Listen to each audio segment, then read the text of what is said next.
trek al die Afrikaner harte wat dat wees weer. Ons het gereken, die jaarcijfer is 1938. Nou zal ons gaan feest vieren. Maar onze barmhartige God het niet een feest gegeven, maar een herlieving. Dit is een wonder in ons ogen. Ons zien dit, maar ons doorgrond het niet. So het die digter Tosius die herdenkingstrek van 1938 beskryf. Hierdie trek wat in nederigheid op 8 Augustus daardie jaar sou begin het, maar op die dag reeds 25.000 mense in die strate van Kaapstad vergader het. Die 2 Ossewaans wat vanaf Jan van Riebeeck se standbeeld vertrek het, sou uiteindelik 10 word. Die enkele beplande trekroete sou vermenigvuldig, sodat die waans die ganse Suid-Afrika deurkruis het.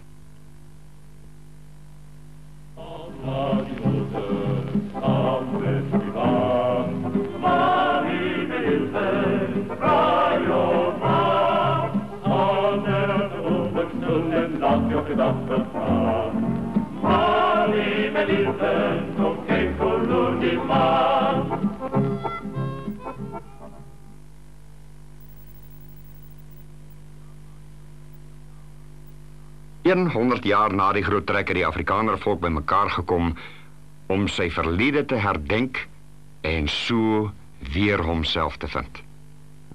Op Goodwood het Dr. Inje van der Merwe na die voortrek verwys. Omtrent die eerlike doel van die groot trek was daar nooit geskille onder die trekkers self nie. Oor die ideaal van vryheid was hulle dit roerend eens. Oral deur op die herdenkingstrek sou die Afrikaner ook sy kultuurgoedere herontdek. So is daar musiek gemaak op Stellenbosch.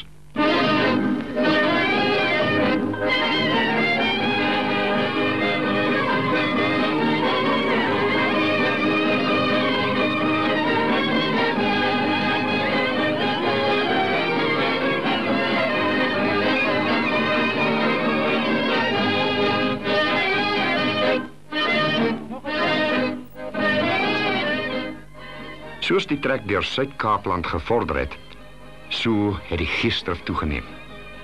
Met die hulp van die radio die trekgees die hele land oorspoel.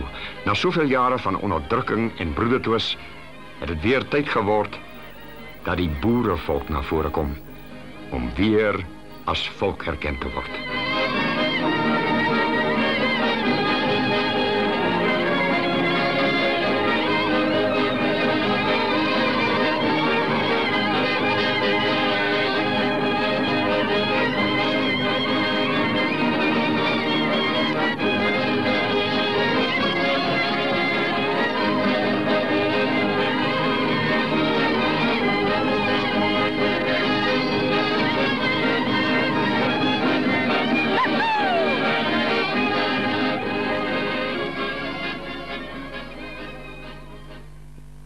Die volk was skielik nie meer skaam om as Afrikaners gekend te word nie. Emosionele bande met die verlede is weer herstel. Vroue het nagte deurgewerk om pragtige voortrekkerrokke te maak. By die aanskou van die waas het die vrouens dieselfde rokke met die waaolie besmeer.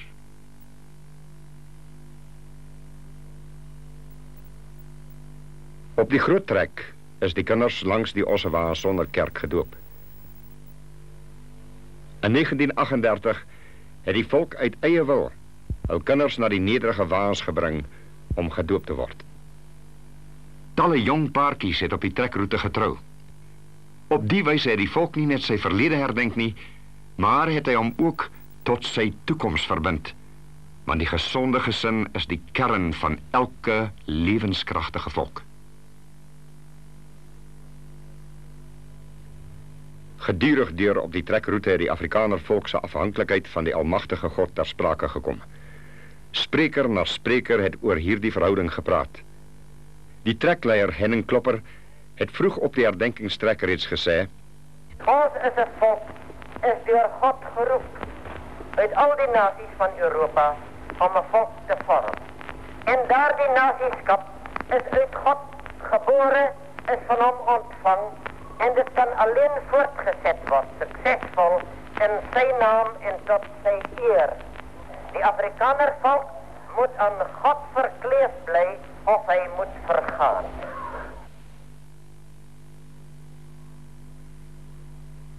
Terwyl die Ossewaans weer diep spore in die volkslewe getrap het verskillende redenaars die Afrikaner oor die betekenis van sy verlede toegespreek. Reguit en eerlik. Dominee G. Du Plessis van Riversdal. Die voortrek was die begin van een nationale ontwaking.